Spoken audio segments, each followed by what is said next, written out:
Hello नमस्कार, मैं R K Saxena, excellence mastermind coaching Rewa Madhya Pradesh. और इस समय पूरा मध्य प्रदेश पटवारी में है। जो देखो वही पटवारी की बात कर रहा है। हर व्यक्ति पटवारी बनने की चाह भी रखता है, लेकिन इसके लिए हमको जो है वो बराबर और सही दिशा में मेहनत करने की ज़रूरत है। जो सही दिशा में मेहनत कर ले जाएंगे वो निसंदेह रूप से पटवारी में सफल होंगे और एक सफल पटवारी के रूप में अपना जीवन की शुरुआत करेंगे। तो उसी पटवारी एमपी पटवारी के उद्देश्य से हमने जो एक नया सिलेबस शुरू हुआ है, इसमें एक नया टॉपिक आया है जनरल प्रबंध। तो बहुत कठिन नहीं है, बच्चे डर रहे हैं, लेकिन हम ये कह रहे हैं कि डरने की बिल्कुल ज़रूरत नहीं है, बड़ा सिंपल है। और एक दो बुकें हम एडवाइस कर देंगे आपको, वो लेकर के या हमारी इस वीडियो को देख करके आप निसंदेह रूप से इस टॉपिक को जो है तैयार कर सकते हैं। चलिए हम चलते हैं। तो हमने अभी एक पिछला वीडियो बनाया था, तो उसमें हमने खास तौर से ये बताया था कि प्रबंध के अंतर्गत हमको किन किन चीज़ों को जो है वो पढ़ना है। तो आज हम प्रबंध का पहला वीडियो बना रहे हैं, जिसमें हम बात कर रहे हैं प्रबंध का अर्थ एवं उसकी परिभाषा। तो ये पहला बेसिक टॉपिक है। यहाँ से आपको 2 से 3 क्वेश्चन मिलेंगे। थोड़ा सा कठिन भी कह सकते हैं, क्योंकि इसमें परिभाषाएं हैं। तो आपको परिभाषा किसकी परिभाषा है ये आपको दिमाग में रखना होगा। तो हम उसकी भी आपको टेक्निक बताएंगे, तो आप इसको पूरा देखें। और चलिए हम चलते हैं। हमारा टॉपिक है समान प्रबंध और ये हमारा पार्ट फर्स्ट है इस टॉपिक का। और खास तौर से ये आपके एमपी पटवारी के उद्देश्य में बच्चे बैठे हुए सामने, क्लास ही लगी हुई है, उसी में मैं ये पढ़ा रहा हूँ। तो चलिए हम चलते हैं। पहला टॉपिक क्या है? प्रबंध का अर्थ। तो प्रबंध जो है वो एक काफी प्राचीन चीज है, कोई आज की चीज नहीं है। प्रबंध जो है जब से मानव का अस्तित्व रहा है तब से प्रबंध रहा है, लेकिन एक सब्जेक्ट के रूप में प्रबंध को हमको यहाँ पे समझना है। तो देखते हैं क्या है। तो प्रबंध का जो समान अर्थ है ना, वो क्या है? आपका व्यवस्था करना। व्यवस्था करना प्रबंध को अंग्रेजी बोलते हैं, क्या बोलते हैं? क्या बोलते हैं? मैनेजमेंट, है ना, मैनेजमेंट। तो हम बोलते हैं ना कि मैनेज कर लो, मैनेज कर लो। तो हर मैनेज करने वाला जो है वो मैनेजमेंट है, और जो मैनेज करता है वो क्या है? मैनेजर है।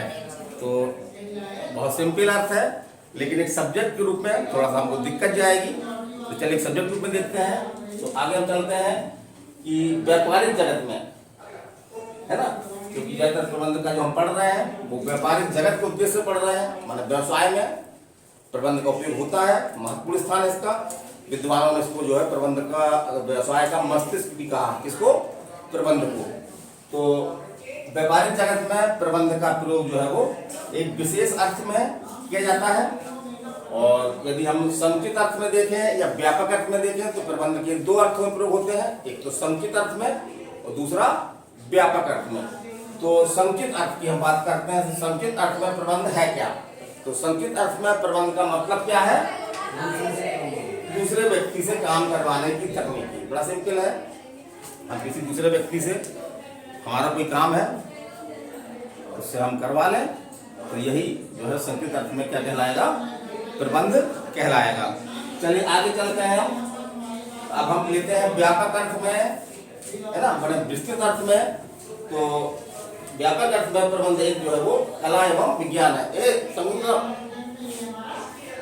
व्यापक अर्थ में जो है प्रबंध एक जो है वो कला एवं विज्ञान है, जो क्या करता है? जो निर्धारित लक्ष्य, जो हमने पहले से लक्ष्य निर्धारित कर रखे हैं, हमने अपना टारगेट बना रखा है, उसकी प्राप्ति के लिए, है ना, विभिन्न मानवीय प्रयत्नों से संबंध रखता है। तो व्यापक अर्थ में क्या है कि प्रबंध एक कला एवं विज्ञान है, जो निर्धारित टारगेट को प्राप्त करने के लिए जो उसमें विभिन्न व्यक्ति लगे हुए हैं, तो उनके प्रयासों को से जो है वो क्या रखता है? ये संबंध रखता है, रिलेशनशिप रखता है। तो चलिए हम आगे चलते हैं। अब हम देखते हैं कि व्यापक अर्थों में प्रबंध के अंदर क्या क्या बातें आ जाएंगी। उनको भेज दो बच्चियों को, आ जाओ अंदर। व्यापक अर्थों में प्रबंध में जो है वो क्या क्या जाएगा? तो नियोजन मतलब होता है प्लानिंग बनाना। तो कोई भी काम हम करते हैं, सबसे पहले क्या करते हैं कि उसकी प्लानिंग बनाते हैं कि हमको क्या करना है, ये लक्ष्य हमारे, और इनको जो है वो हम किस माध्यम से करना है, हमारे पास संसाधन क्या है, किस तरह से हम इसको जो है पूरा करेंगे। तो यही प्रक्रिया क्या कहलाती है? आपकी नियोजन। तो नियोजन और नियोजन के बाद फिर होता है संगठन। तो नियोजन में कोई एक व्यक्ति नियोजन नहीं कर सकता, है ना, छोटे स्तर पे कर सकता है, लेकिन जहाँ पे बड़े स्तर पे करना है तो कई व्यक्ति भी होंगे, मतलब कि एक संगठन भी होगा। तो उस व्यक्तियों को समूह को क्या बोलते हैं, संगठन बोलते हैं। तो उस संगठन को क्या करना होगा, उस संगठन को हमको क्या होगा, संगठित करना होगा। तो संगठन। फिर तीसरा आपका जो है वो समन्वय। तो कौन से व्यक्ति कौन से काम करेंगे, उनमें आपस में जो है कार्यों का दोहराव ना हो, तो उनके बीच में क्या करेंगे, हमको एक तालमेल बनाना होगा। उसी को हम जो है वो इस लैंग्वेज में क्या बोलेंगे, समन्वय या सामंजस्य बनाना। तो समन्वय। फिर बात है निर्देशन की। तो निर्देशन भी एक अपने आप में प्रक्रिया है जो कैसे चलती है, ऊपर से नीचे की ओर। माने जो मैंने प्रबंधक होगा, उप प्रबंधक को या जो प्रबंधक के और छोटे छोटे खंड होते हैं उनको जो क्या करेगा, समय समय पर क्या करेगा, निर्देशित करेगा, है ना, समय समय पर निर्देशित करेगा कि उनको कैसे काम करना है, क्या चीज करना है, कैसे करना है। फिर अगला आपका नियंत्रण। तो नियंत्रण जरूरी है, यदि नियंत्रण नहीं होगा तो मानव का स्वभाव है वो क्या हो जाएगा, एक स्वच्छंद हो जाएगा, है ना, एक स्वच्छंद हो जाएगा। तो नियंत्रण भी जरूरी है। फिर आगे हम चलते हैं अभिप्रेरण। तो कर्मचारियों जो संगठन है उसमें व्यक्तियों को काम करने के लिए क्या किया जाए, मोटिवेट किया जाए, है ना, मोटिवेट किया जाए। तो वही आपकी प्रक्रिया क्या है, आपकी अभिप्रेरण है। फिर आपका निर्णयन। तो इसमें बहुत सारी ऐसी परिस्थितियां भी आती हैं जिसमें जो है वो प्रबंधक को क्या करना पड़ता है, तत्काल एक अच्छा निर्णय लेना पड़ता है। तो कहा जाता है कि एक अच्छा निर्णय जो है वो आपको बहुत आगे ले जा सकता है और एक बुरा निर्णय आपको जो है वो बहुत पीछे कर सकता है, जितना आप सोच भी नहीं सकते। फिर आगे आपका तो ये आगे लगा हुआ है ना, मान और भी है। तो ये सभी क्रियाएं जो है वो प्रबंध में आती हैं, किस अर्थों में, व्यापक अर्थों में। तो यहाँ से क्वेश्चन कैसे बन सकता है कि संकीर्ण अर्थ में प्रबंध क्या है और व्यापक अर्थ में प्रबंध क्या है, या व्यापक अर्थ में प्रबंध में क्या सम्मिलित है।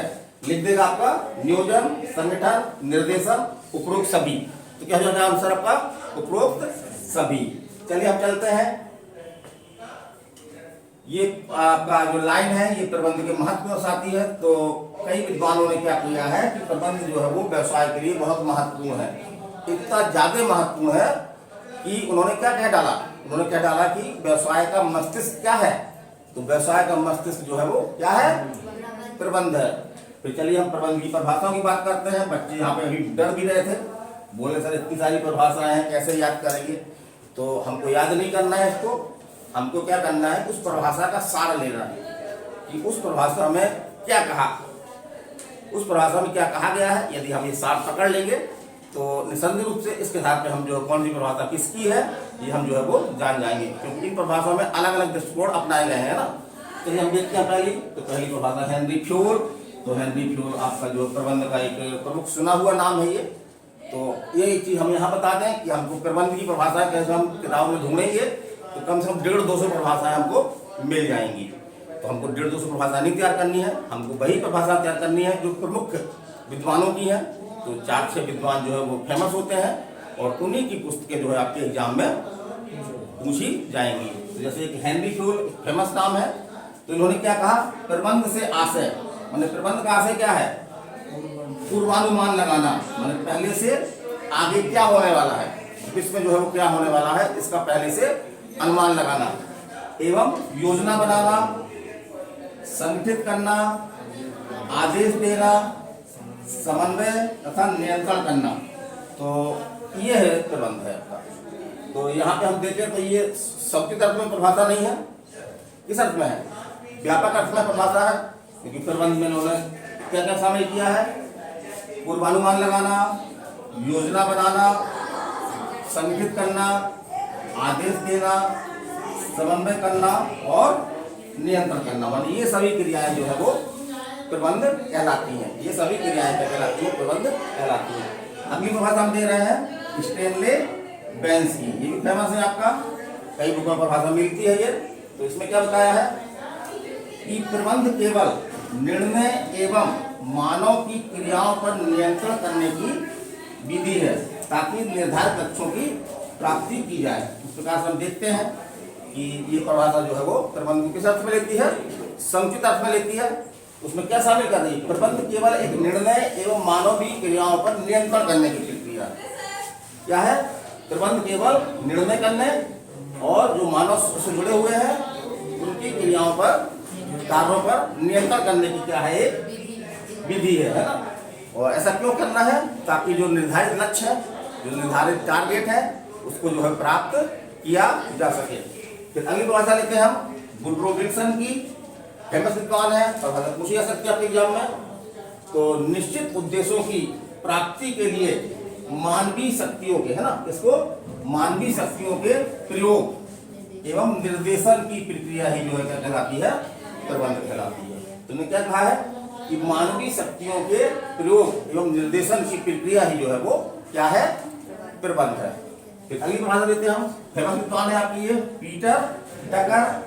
तो प्रबंध प्रत्येक व्यवसाय का, प्रबंध जो है वो प्रत्येक व्यवसाय में, कोई व्यवसाय हो, प्रत्येक व्यवसाय का क्या है, गतिशील एवं जीवनदायक तत्व है, जिसके अभाव में जो है वो जो उत्पत्ति के साधन है वो क्या बने रहेंगे, केवल साधन मात्र बने रहेंगे, कभी उत्पादन का रूप नहीं ले सकते।